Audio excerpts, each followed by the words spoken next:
Welcome to this week's Leadership Live with me, Nathan Simmons, Senior Leadership Coach, Trainer and Consultant. And I get really enthusiastic. As always, even before the build up to it, I love seeing your faces. I love seeing the connections here. We've got people from the Emirates, which is amazing. We've got people here from Cambridge, which is also incredible.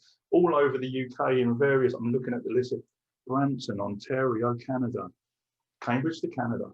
This is getting amazing. I'm really enjoying this. I'm getting really buzzed about this and just having different conversations and meeting different people through these dialogues and through these sharings. Really important. Let's do the housekeeping first. We've got the link for next week's session. Phenomenal.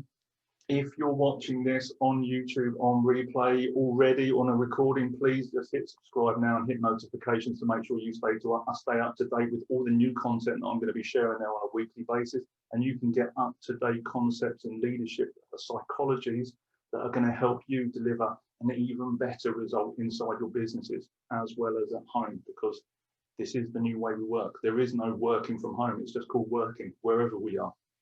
And that leadership, that communication is absolutely vital in the way that we work with our teams, but also in the way that we work with our families. So let's bring the best bits of home into our work and the best bits of work into our home, and make ourselves really complete thinkers in our approach. Really important. Good. So we've got the link in there for the YouTube channel as well. Click on there, subscribe as well if you haven't already. It's new for me doing that, but your support, your comments, your feedback is going to help me deliver even better content, but at the same time help other people that are watching it, listening to it and seeing your insights will help them to spark their inspiration and imagination and create new ideas and innovation that's going to help them take themselves to new levels from what you're learning and you're sharing. So it's really important. Awesome. What are we covering today? Oh, that's it. Housekeeping. Come on, people. If you've got a mobile phone, if you've got your email open, if you've got WhatsApp, Facebook, whatever, it's time to turn it off. Let's make sure that we've got the little aeroplane lit. I'm just putting mine on now. Let's light up the little aeroplane. Let's zero out the distraction and get 100% attention on what we're doing here today for you as leaders and this learning. Give me a yes or no. Give me a yes when you turned your phone off. If you're watching it, or turning your Wi-Fi off. But if you're watching this on, please don't turn your Wi-Fi off because it'll be a really short conversation. Good. Genius. Because the moment you lose that concentration, it's gone. And it takes time to build it back up. And it's just really easy to open another email or open another conversation and not come back to this. Good. That's the housekeeping stuff. We've got about 35 minutes to go into this. What we're covering today, we are covering the mind, mental health, coaching, conversation framework. Okay. The idea of this is giving you a structure as a leader so that when you need to work with an individual, when you need to speak to someone that most needs your support in that moment, in that critical point in their day, in their life, that you have a structure, you have a set of questions, you have an approach where you can just peg the different elements of the conversation to it so that you can come into that dialogue wherever that person is in their mental health journey and ask them the right questions that enables and helps them to make the next step for themselves. Okay? Because most of us as leaders don't get taught this stuff. We might do our mental health first aid, we might get taught the certain signs, but do we actually get taught how to have that dialogue and how to have that conversation to support that person in the best way possible? I hope this makes sense to everyone. I hope people can see the use in this. In the chat box, first question for everyone. In the chat box, what are your biggest challenges around mental health conversations and actually having the conversation? Let's see what comes up for people. Honesty, good. Unwillingness to share. Okay, great one. Is that an unwillingness to share from your side or from their side or both? Doing them virtually now, not being able to read body language effectively, good. Vulnerability, good. Understanding their needs. Misunderstanding of mental health, yeah, you know. How do you start the conversation? Yeah, exactly. Both, absolutely. Now, am I willing to share my experiences with you as an individual? And can I get you to share with me? Addressing fine when you know someone is not. Yes, absolutely. Open about impact on work. Yeah. Once a person has told me what the problem is, I struggle to know what to say next that will have a positive impact. These are amazing things. And these all kind of, lowering your own waterline and being vulnerable. Okay. The first thing is you have no right to tell anyone what to do. And I've said this before and I'll say it again. The only two things that you can do is be the example and be the invitation. I learned this from a mentor a few years ago. Let me say that again. You have no right to tell anyone what to do. You can only do two things: is be the example and be the invitation. If you as an individual or as a leader are not looking after your own mental health, you have no right, in the nicest possible way, to question someone about what they're doing about theirs and helping them to be vulnerable if you're not able to do it yourself. Everyone with me on that? Yes or no? Because that's quite a direct kind of inference for us as individuals, as leaders, in the nicest possible way to do what we can to get our own shit back together, or to do that work on it. Okay, we have to be vulnerable as leaders. We're not perfect. No one is perfect. Perfection is the lowest level of attainment because it doesn't exist. Okay, so we have to be aware of our own mental health, the things that are stressing ourselves out, because then once we start to become aware of that, we then know who we're bringing to the conversation. And it might be that that person, and remember when we looked at the feedback training I did last week, is remembering who is the most important person in the conversation. So the first point there is, who do I bring to the conversation? Okay, am I looking after myself? Am I giving from my overflow? Or am I working with my cup half empty the whole time? The first person to look after me is me. I cannot expect anyone else to do that. Now, if I'm not looking after me, I cannot look after somebody else, because I still have gaps, I still have challenges myself which need addressing. And as the quote says, when you get into the depths of leadership psychology, and an archetype that I've come to understand over the last recent months is the wounded leader. The problem is that leaders do not want to have the conversation because they're worried they might make the situation worse. But that's only because they haven't done the work on themselves. So you have this archetype of the wounded leader who isn't healing his own wounds and bleeding on people that didn't cut him or her. Everyone with me on this, yes or no? I've gone kind of super deep front end of this conversation, which I didn't expect to happen. So we all as leaders and individuals have to do the internal work. We have to face up to what's challenging us. We have to face up to the stresses. We have to face up to our own anxieties, the things that give us, make us low and cause a depression or whatever, that put us into crisis. The things that push our buttons constantly, the stuff that fill our stress pot. So when we start to become aware of what's putting stress into our stress pot, we can then resolve some of that stuff. And then instead, we actually process it instead of giving it to other people that don't even deserve it. Okay? So we need to be mindful of ourselves as leaders. How much higher has your stress been or stress increased through the course of this year due to the things that have happened? Give me a rough percentage, if you've got enough time to write the zeros on that one for some people. Exponentially, 100%.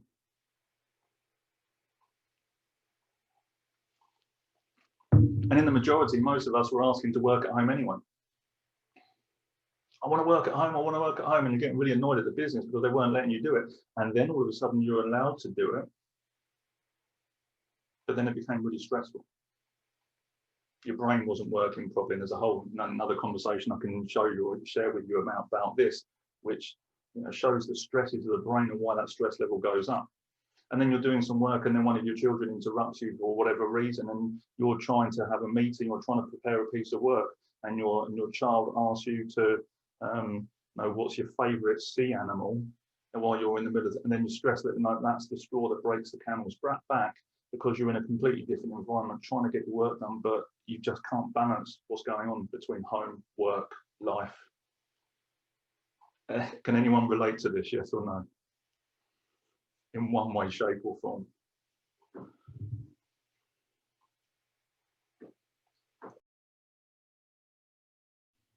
So we have to look after ourselves. The more we can look after ourselves, the more we can look after other people. And by doing the internal work, by doing the understanding and doing those things, more people see, oh, you're doing that. Oh, you're getting help. You've got a counsellor. Oh, you're in therapy.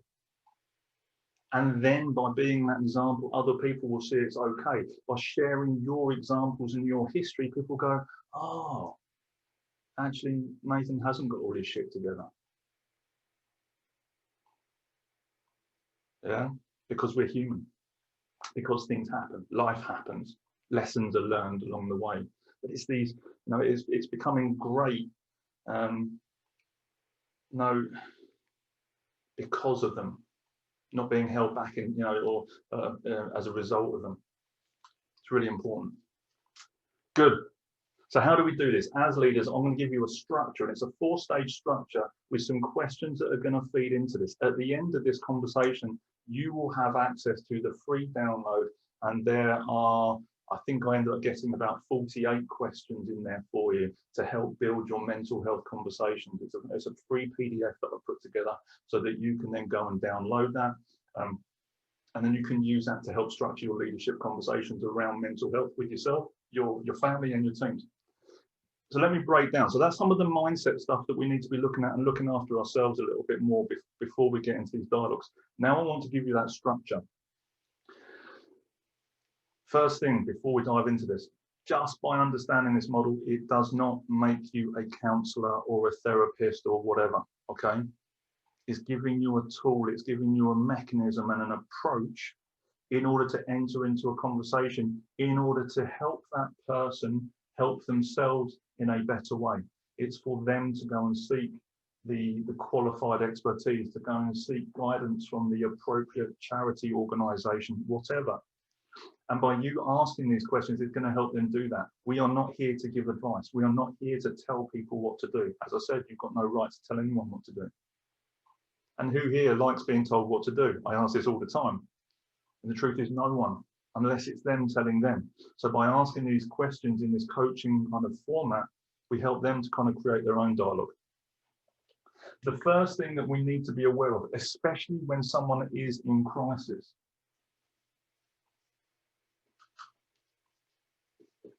is the mindset.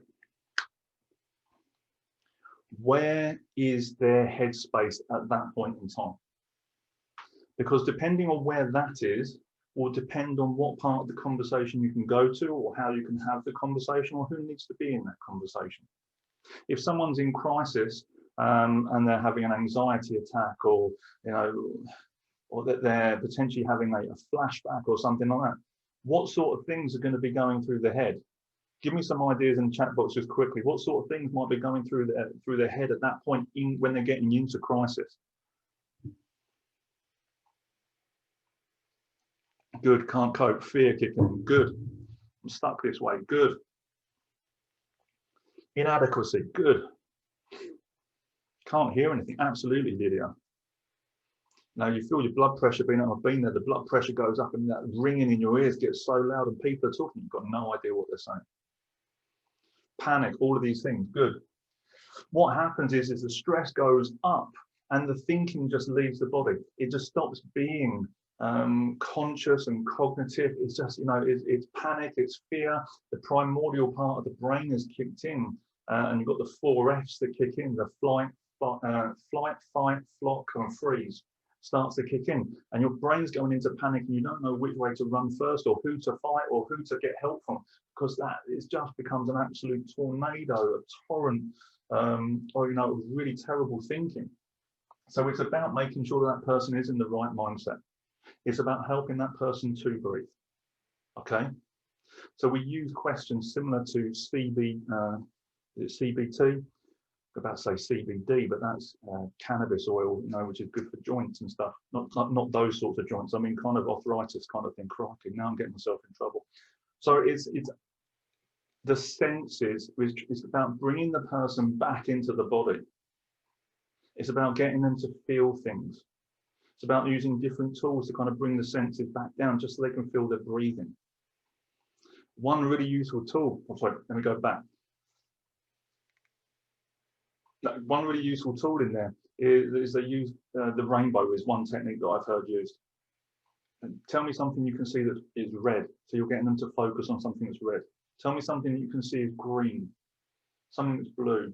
And you just work your way through 5, 6, 7 different colors and get that person just to start noticing things around them, which is helping them to open up their view. Have you ever noticed when your adrenaline's really high, how much less you can actually see? And that's an evolutionary trait that we've learned over millions of years, which allows us to narrow our focus, not be distracted, and get to where we need to be.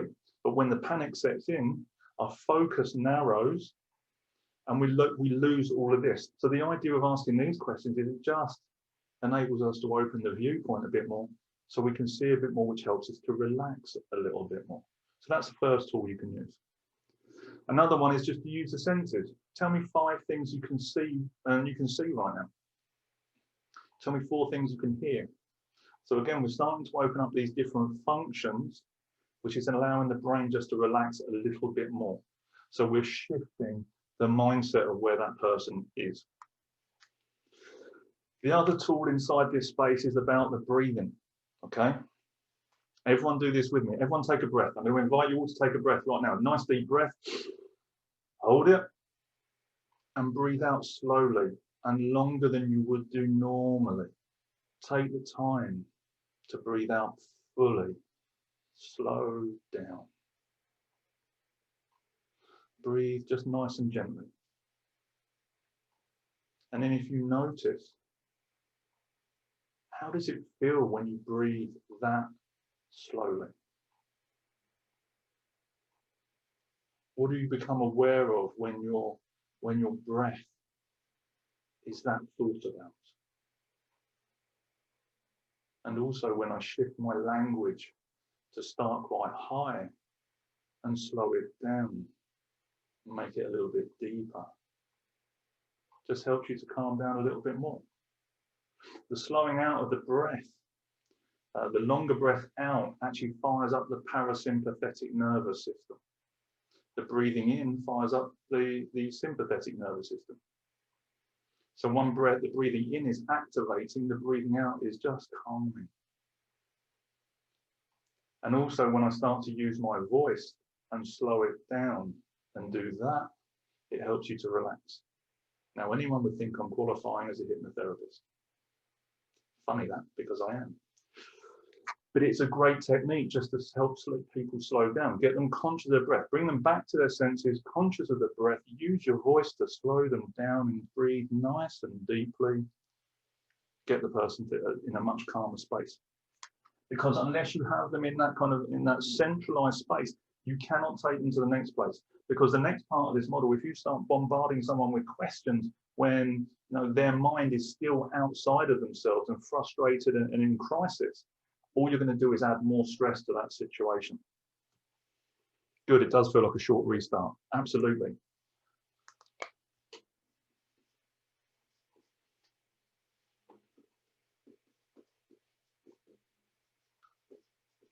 The eye in mind. Importance.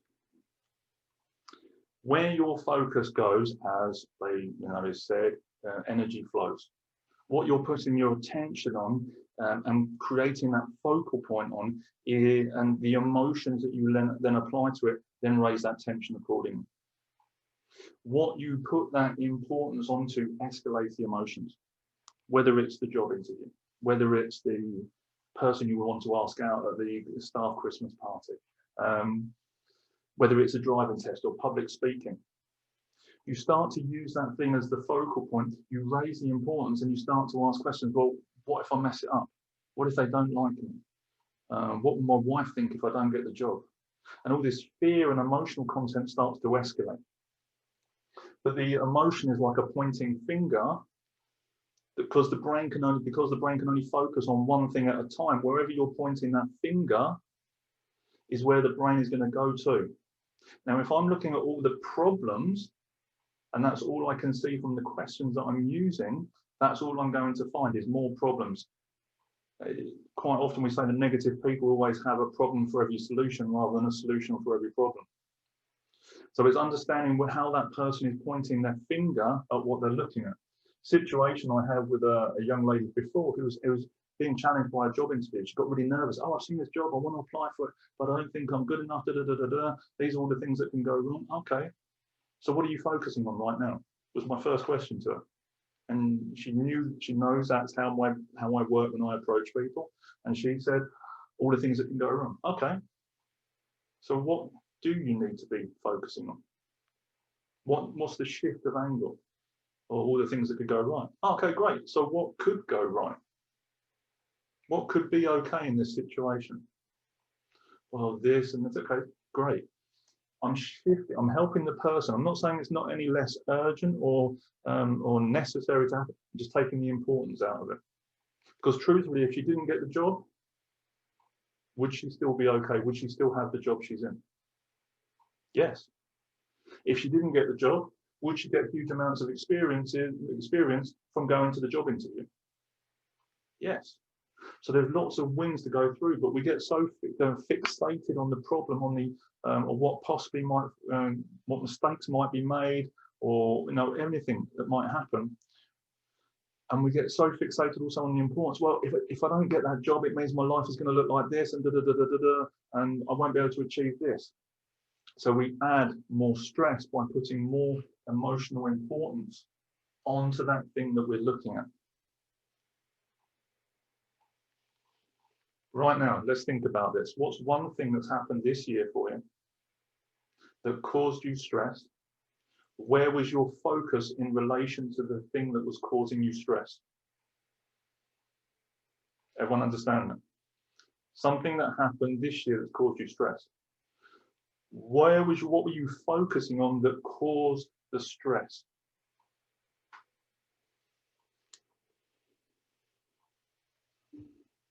What were you thinking about that escalated depression?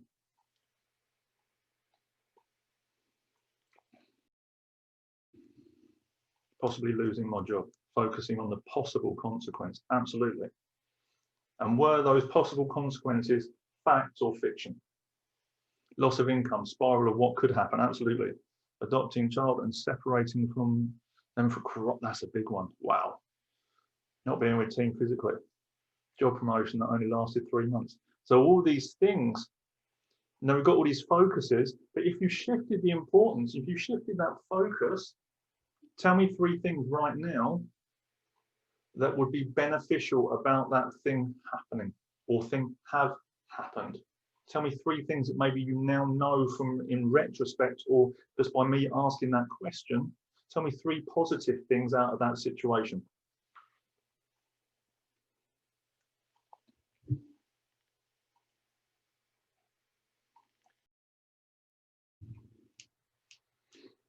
Better job. Even if you're looking at kind of the 3 months of promotions, 3 months of experience that you never had before.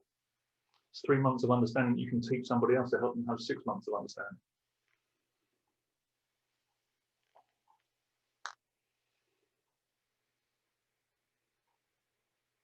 See, it's all about the focus, but when we're in crisis, the stress goes up, brain shuts down, importance goes into the wrong place, and we end up, that's where we get in the spiral because we can't break it when we're doing it ourselves. The next stage, I picked up the wrong pen. Oh, continuity, horrendous.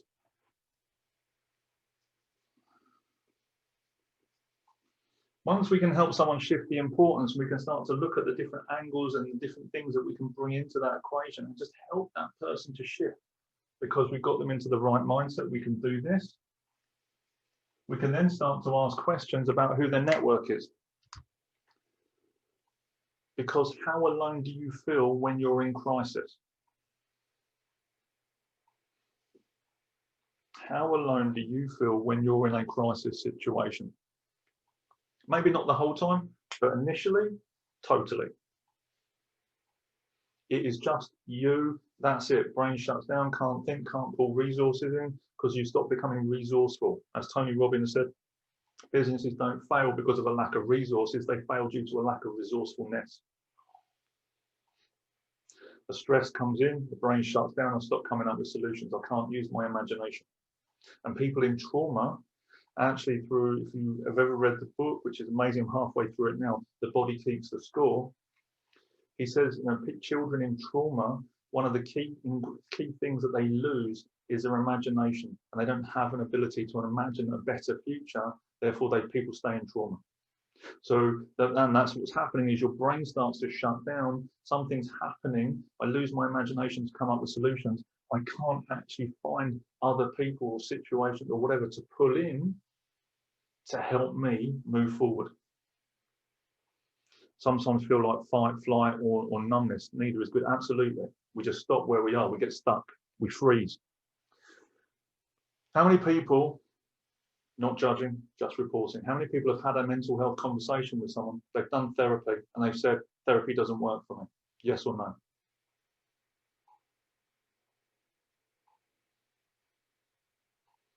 You're a lucky person, Kat.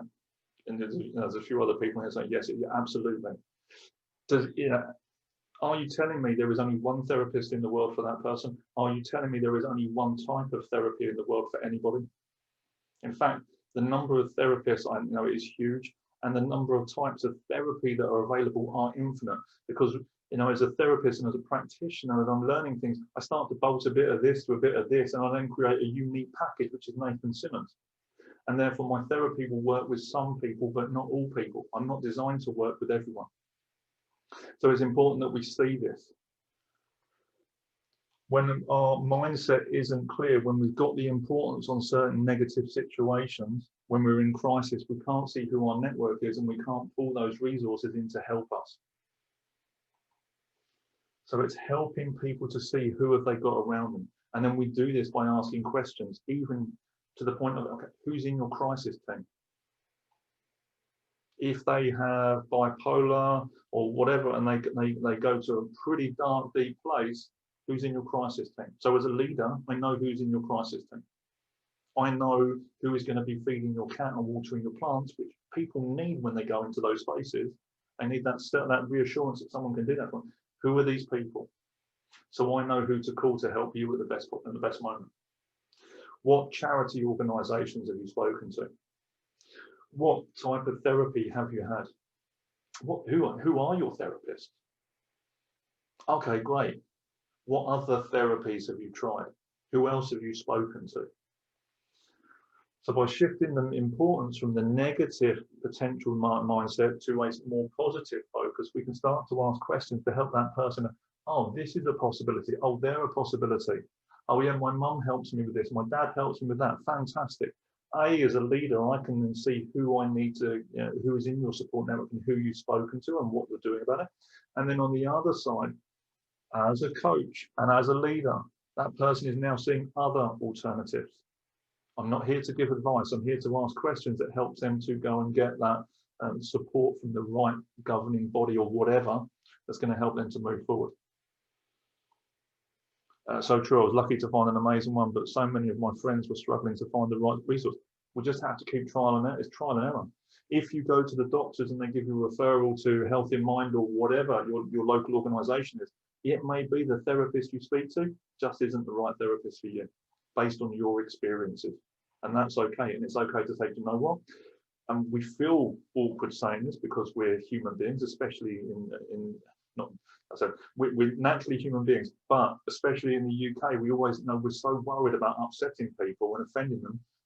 We end up not going to a therapy session rather than saying, I need a different therapist. And it's okay to say that. But when we're in this space and our headspace is kind of not in where it needs to be, we don't want to upset more people because we think it causes us more stress. But to have someone tell us, you know what, you can ask for a different therapist is sometimes enough of a catalyst to help that person go and do it. Hope this is useful. Hope this is useful for people. So the first part is mindset clarity. Come back to body using breath and certain sensory questions. Shift the focus. Where is the focus of attention? And then bringing people back in so they know who's around them and who they can get that support from. The last part of the mind model is all about direction. What direction are you going to go in right now? From all these things, who can teach about this? That example I talked about, the job interview. I said, well, okay, who in your network can you ask about this job? Who can you ask for an insight about this? Oh, I can go and ask that person or their hiring manager. Oh, okay, great, that's really useful. Okay. Oh, I didn't think about that before because my mind was in a completely different place. Okay, now the job interview becomes a little less stressful. Now, if it was completely stressless, I'd be more concerned that you didn't actually want the job or you weren't really energized about it or excited about it. There needs to be a little bit of friction in there. But now they can see this, okay, so what is it you're going to do right now with what you've got from there? Oh, I can go and see this. I can book an appointment with them. Or I can speak to that. I can go and check out this website. I can go. We start to come up with the alternative actions. We take them through this. Something to be mindful of, and I'm going to say this from personal experience. Working with in the mental health space and working with an individual that was really in a challenging situation. And there were times when I found the conversation and dialogue too difficult, and I hadn't admitted that it was time for me to have handed that conversation to someone else, one of my HR practitioners. And the mindset of the individual was fluctuating quite dramatically. And there were times when I would go to hear, and I would be saying, well, what about this? Why aren't you doing this? What's it about this? And asking lots of questions, but the person's mindset was completely wrong. And all I did was make them feel harassed. I thought I was doing the best possible thing. And we'd had that type of conversation the week before where they had come up with loads of solutions. But then the next week when we came back together, the next fortnight, other stuff had happened between then and here. I went straight back into here and missed the point of checking where some of these elements were before helping that individual come up with their own solutions. So it's really important we take the time, see where the individual is in this journey every single time we start the conversation. And then once we've done that, we can then work out which questions we want to ask in order to help that person get back in their own mind and then to make some decisions for themselves. Hope this is useful. So that's the mind model. What's been useful? In the chat box, let me know, 1, 2, 3 things that you're taking away from this session that's going to help you to have a mental health conversation with your teams. Let me know. I'm pretty much getting close to bang on time, which is amazing. I love it. Mindset and breathing. Ask questions, don't give advice. Absolutely. Check in mindset before the conversation every single time. Every single person will be different in a different moment based on what may have happened, and you don't get to see all this stuff. Focus on the mindset. Good. Bring them back into the body. Reminding myself to start with mindset. You think you know someone's situation when you have spoken to them once? Absolutely not. Definitely agree. Rainbows. Good. Good direction on other focus and checking on that. Absolutely. Putting a 4-point model in place. Regular catch-ups. Nice. Their status and position each time. Good. Do my prep. Good. Get a sensor check of where they are. Phenomenal. It's a super easy, straightforward framework just to get yourself plugged into. Great if you're a mental health practitioner. Great if you're qualified counsellor. Whatever. That's absolutely fine. Use this model just to drop into the conversation where you need to be, where they need you to be. More importantly. So let's start seeing this and changing the dynamic of the conversation. We know it's easy as leaders to get frustrated and push, when actually they might just need a bit more space, a little bit more thinking room in order to move themselves forward. Because if you push, they'll resist. So we let them do what they need to do and what's important to them. Grand. Hope that was useful. 1 to 10, 1 not at all, 10 being absolutely, how useful was this? 1 to 10 for me, please. Just let me know if I'm on the money today. Good, got some 10s coming in. If you didn't like it, tell me. Please give me feedback. Put it in the chat box so people can see what you're thinking. I'm okay with this. 10 plus, 8.25. That's very precise. Very, very precise. Look, please use it. Let me know how you get on. Send me a message in LinkedIn. Put a comment in the event page in LinkedIn. Let me know how this was useful for yourself and a dialogue you're having with yourself, okay? But also how you use this with the people around you. Give me that feedback. I want to hear your successes. I want to hear your challenges. Because if I can hear your challenges, I can then drop a question back into you, which is going to help you to tweak, adjust, and move forward. Good. Good. Nice. Happy about this. Before we go, two things. The self-leadership mini-series, mini masterclass series that I was due to start today, I have postponed 1 week just to make sure we're lining up some schedules and some people attending that session, or those sessions. That is happening now next week, 4 p.m. GMT. Is it GMT? Yeah, GMT next week. I'm going to start the self-leadership 4-week masterclass series. If you would like to be a part of that 4-week mini-series, it's super accessible. I'm just doing it as a short burst of group coaching. And that, I'm going to give you the price now up front because it is that accessible. It's £247 for 4 weeks of group coaching, which in itself I think is potentially ridiculously cheap. But if you wish to be a part of that, if you wish to be included, if you wish to learn some deeper leadership skills, concepts and approaches to yourself, which you can then help to apply to others, we've got 4 weeks to do this. 4 90-minute sessions, leadership psychology, concepts, tools and frameworks that are going to help you to take your leadership to a whole new level. If you would like to be a part of that, if you would like to have a conversation with me about your leadership and what's going on generally, book a call. The link for the call is in the chat box now. Book a call with me. Let's have a conversation. Let's find out where you are, how this could help you go to that next stage of your career and your leadership, and see if it's appropriate for you. If you would like to take advantage of that, the link is there for you now. Final part, before we make a shift out of this and get back into our so-called normal lives. Free PDF. Free PDF. I'll put in an ebook, I think it's 15, 16 pages with all the questions from the mind, mental health conversation coaching model that I put together. I'm going to share the link in the chat box as well for you. Click on there. Go and download your free copy. If you've already subscribed before, you should not get multiple emails of the same email. It should automatically flush out the replication. It means that you can go and access that PDF, download it yourself and make use of it. I've removed as much of the color out of this one as possible to save printer ink. Because actually, this is going to be useful. If you need to be using this or kind of thinking about some of this stuff, you need to be able to have a copy of that. And I was just thinking, as I said, that is, by the way, you don't want to turn up to a crisis situation with a bunch of cards or PDFs with questions on when someone's in crisis. Get your head around some of these questions before you go there. The other sections, because the focuses are starting to shift down a little bit, yeah, you can use the questions. Yeah, you can write some of those down so you're prepared to have that dialogue. But please access the ebook, access the free download. See how the question, get your head around some of the approaches to it. Start shifting the dynamic of your mental health conversations. Good. That's it. I think I've ticked all the boxes. I'll find out in a minute when I haven't, when I've cut this off.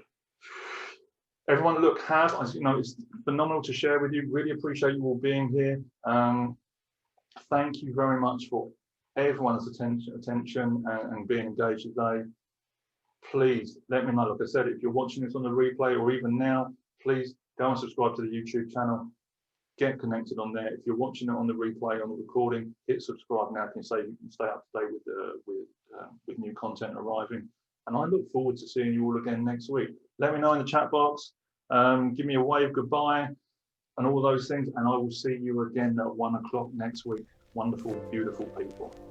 Ciao.